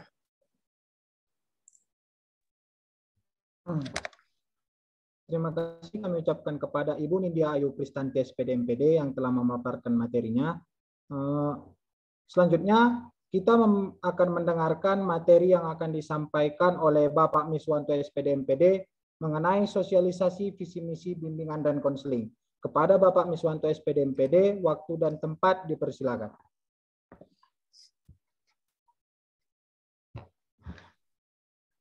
Baik, terima kasih kepada moderator. Sudah kelihatan? Sudah Pak, sudah PPT yang kelihatan. saya share. Sudah terdengar suara saya? Sudah Pak, sudah terdengar. Baik, yang saya hormati Kepala Sekolah SMP Negeri 1 Tanjung Merawa, yang saya hormati Ibu Koordinator BK yaitu Ibu Aisyah, dan saya hormati Bapak Ibu Guru BK ya, Bapak Guru BK, dan saya hormati Bapak Ibu-ibu narasumber, dan saya sayangi mahasiswa bimbingan dan konseling, dan saya banggakan adalah siswa-siswi SMP Negeri 1 Tanjung Merawa. Baik, izinkan saya menyampaikan ataukah memperkenalkan visi dan misi Prodi Bimbingan dan Konseling Fakultas Ilmu Pendidikan Universitas Negeri Medan. Saya Miswanto, SPD MPD, Sekretaris Jurusan. Baik, bimbingan konseling ini adalah jurusan satu-satunya di Sumatera Utara yang terakreditasi A. Jadi jurusan bimbingan konseling ini ya sudah terakreditasi A, yaitu sudah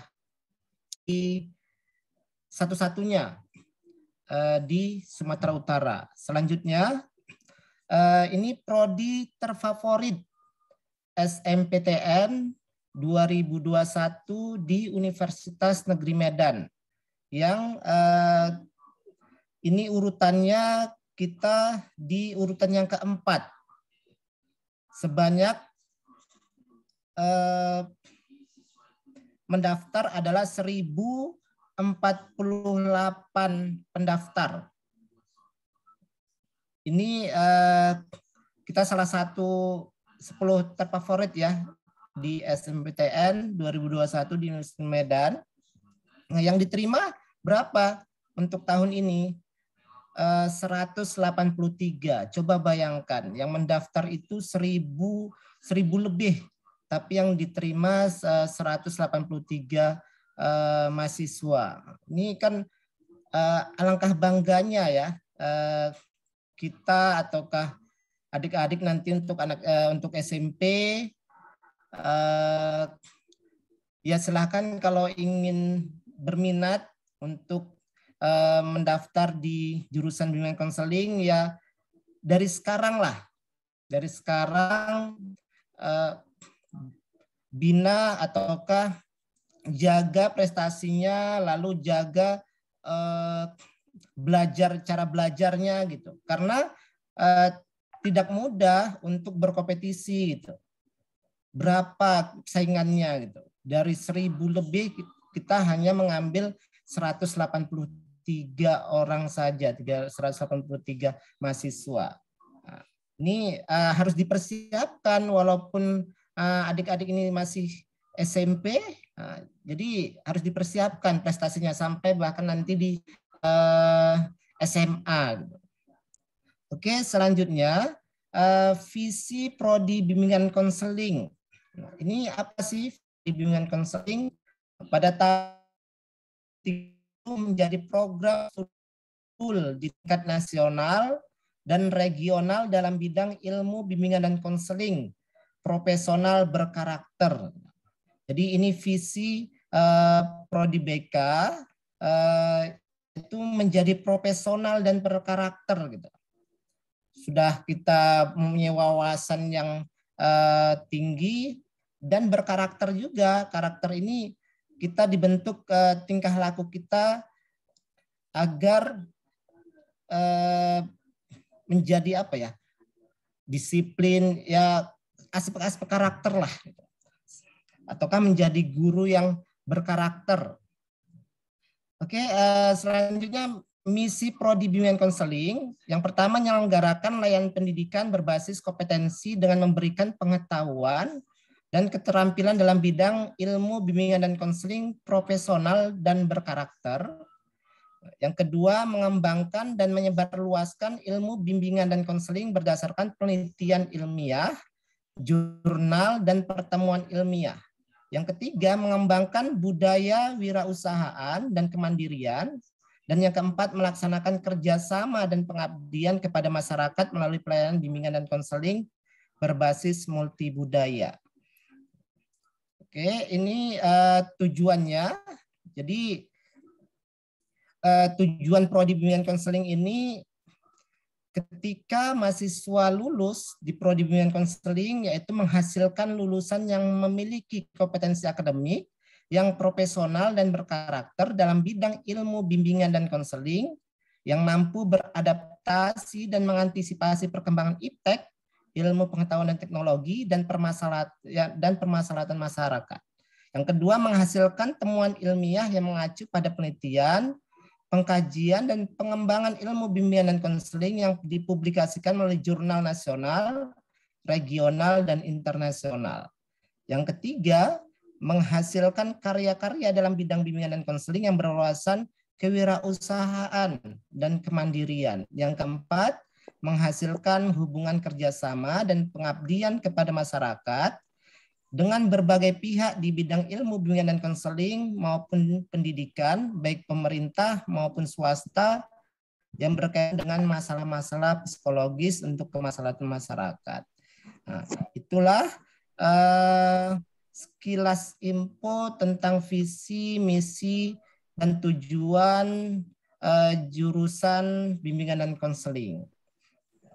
Baik, saya akhiri. Assalamualaikum warahmatullahi wabarakatuh. Dan saya kembalikan kepada moderator. Terima kasih kepada Miswanto SPD MPD yang telah memaparkan materinya. Kita memasuki sesi diskusi dan tanya jawab yang terdiri dari 3 orang penanya. Kepada Bapak, Ibu, dan peserta didik yang ingin bertanya, saya persilakan dengan segala hormat. Dan jika terkendala dengan jaringan, boleh mengirimkan pertanyaannya melalui kolom chat Zoom meeting. Terima kasih.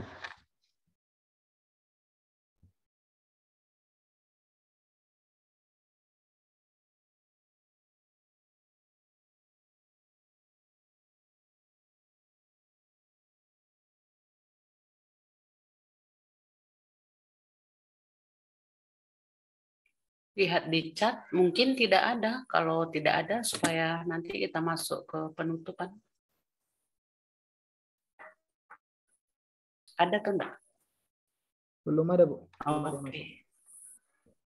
Tunggu 2 menit lagi. Ya, kepada Bapak, Ibu, dan peserta yang ingin bertanya kepada pemantik kita, boleh mengirimkan pertanyaannya atau bertanya langsung via Zoom.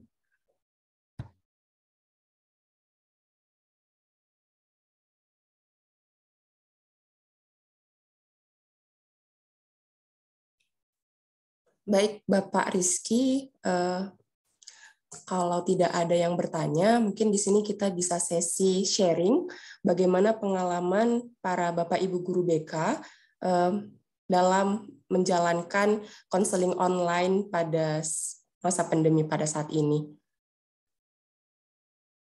Mungkin ada guru BK yang berhadir pada hari ini, seperti Bapak Junaidi. Siapa lagi ini? Ada yang tidak menghidupkan kamera. Ibu Aisyah mungkin. Ibu Sri Haryanti.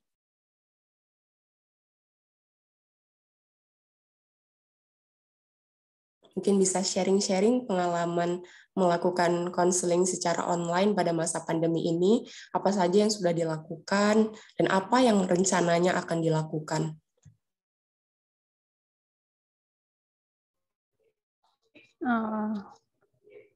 Ibu Nindi,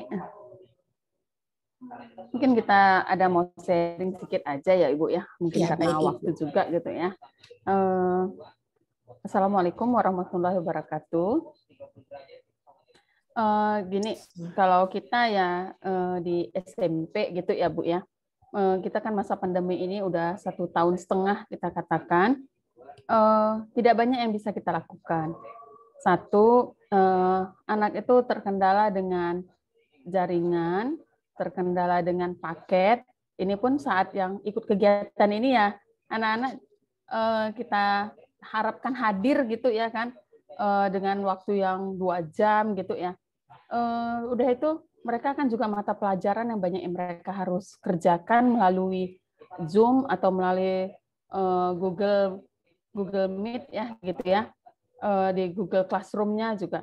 Jadi kita juga tidak mau terlalu menekankan mereka ikut berada di daringnya, karena kerjaan tugas di sekolah aja untuk yang daring dengan mata pelajaran lain itu selalu mereka juga terkendala gitu. Kadang akhirnya mereka harus mengantar tugas atau segala macamnya.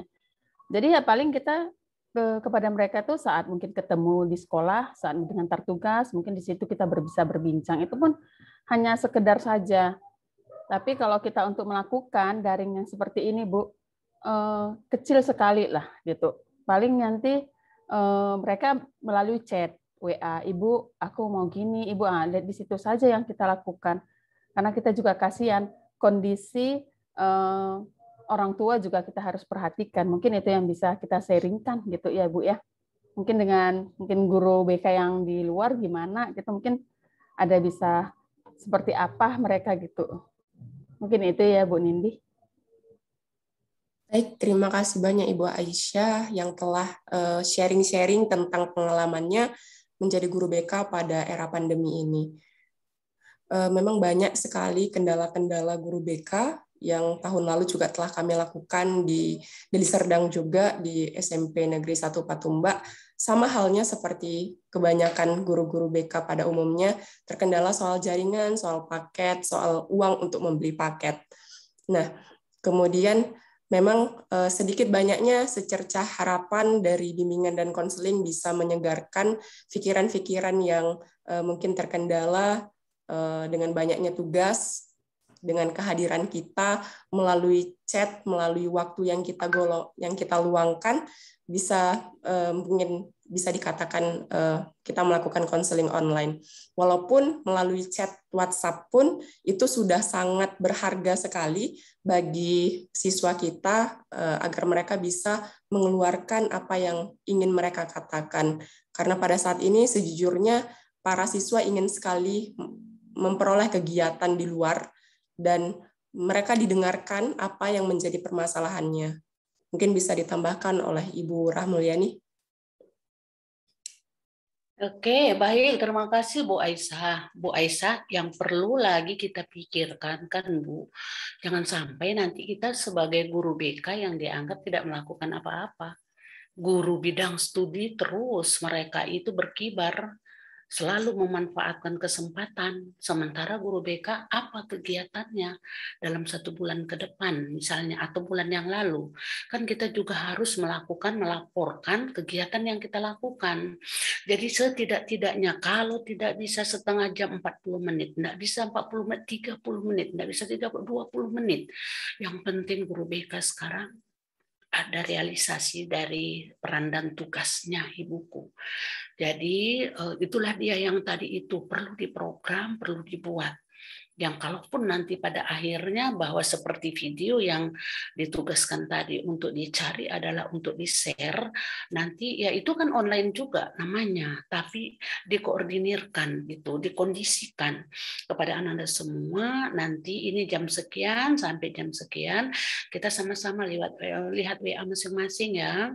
Nah, sudah Jangan sampai kita ini hanya terus memberi kesempatan kepada guru bidang studi yang terus diakui mendapat pengakuan bahwa mereka selalu menjalankan tugas. Guru BK mana? Nah, kembali lagi kepada itu ibuku. Jadi pandai-pandai kita lah bagaimana bisanya siswa itu. Kalau tadi ibu bilang bahwa mereka ada datang ke sekolah mengantarkan tugas. Mudah-mudahan di sekolah itu ada LCD. Mudah-mudahan masih ada lampu yang bisa dipakai. Jadi putarkanlah video itu di sekolah itu sebelum mereka pulang. Fotokanlah mereka itu sebagai dokumen bahwa ibu telah melakukan layanan meminimalisir masalah yang dialami oleh siswa. Udah 20 menit pun ya apa boleh buat, kembali lagi mana ada layanan 20 menit. Sikon situasi anak nggak punya paket, mau bilang seperti HP pun mereka bergantian di rumah. Nah, kan seperti itu ya Ibu ya.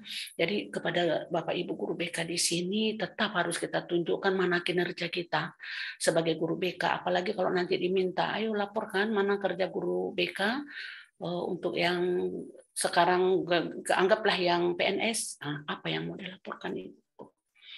Ya kan? Baik, terima kasih Ibu. Itu tambahannya Ibu Nindi.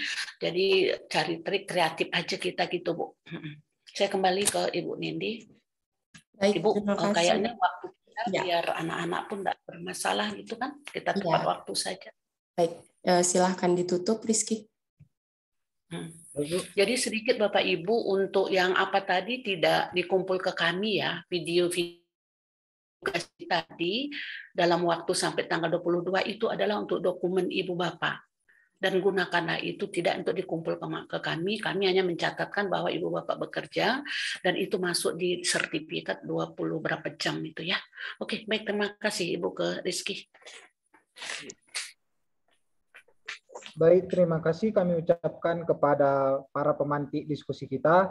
Dengan berakhirnya materi ini, maka berakhirlah. Bapak, Ibu, dan peserta didik yang kami hormati, demikian rangkaian acara kita pada hari ini. Terima kasih atas perhatiannya. Mohon maaf jika ada kesalahan. Wassalamualaikum warahmatullahi wabarakatuh. Selamat sore, salam sejahtera bagi kita semua.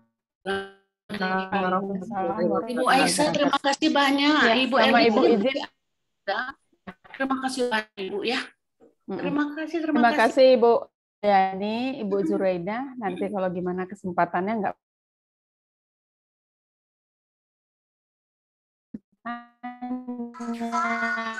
itu juga nggak apa-apa, Bu, kegiatan seperti